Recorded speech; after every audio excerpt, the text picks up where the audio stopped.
everybody. This is Vince Miller. Thanks so much for joining me for this devotional. Today we're in Proverbs chapter 16, verse 33. It reads, "The lot is cast into the lap, but its every decision is from the Lord."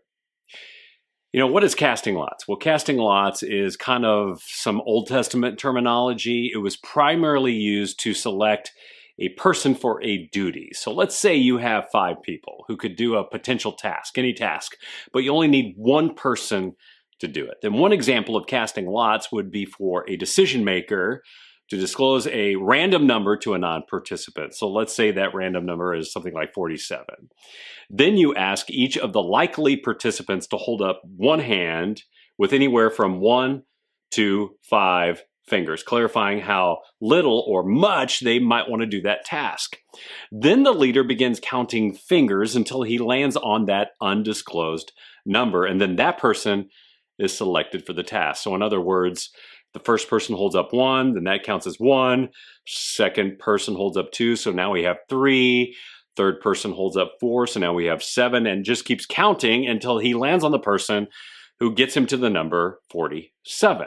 Very simple way of casting lots. And that's what it probably would have looked like to cast lots in Old Testament times. It's kind of like the game we play with our hands called rock, paper, scissors, right? A very simple game to determine a winner, okay? But a winner for a task. And it could also be done with objects, so things like colored rocks or long and short straws, okay? So the reason to use lots to determine a person for a task would be to prevent people from playing favorites, right? For example, in the service of the temple, the high temple, it would have been easy for the high priest, the lead guy, to play favorites by handing out all the best tasks to his preferred subordinate priests. So priests, which there were actually very, very many, were often selected by lots for duties.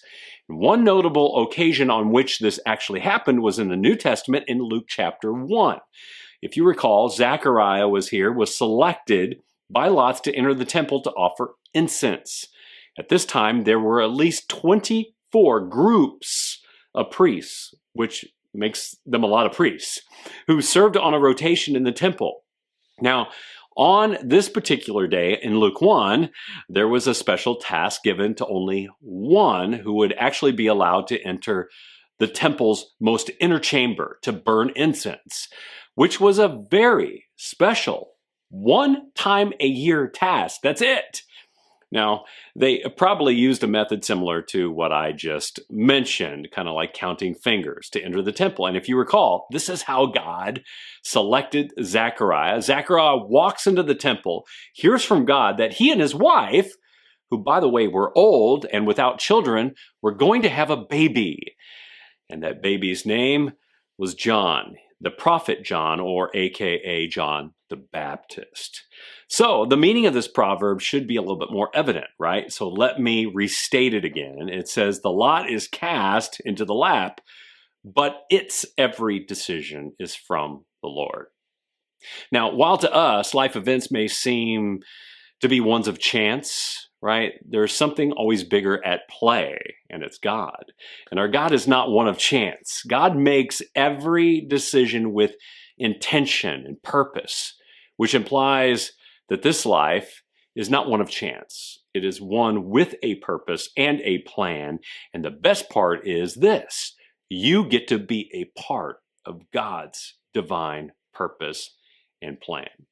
So today, I want you to trust in God's purpose and plan in your life. It may be a little bit more than you usually do or you have in the past.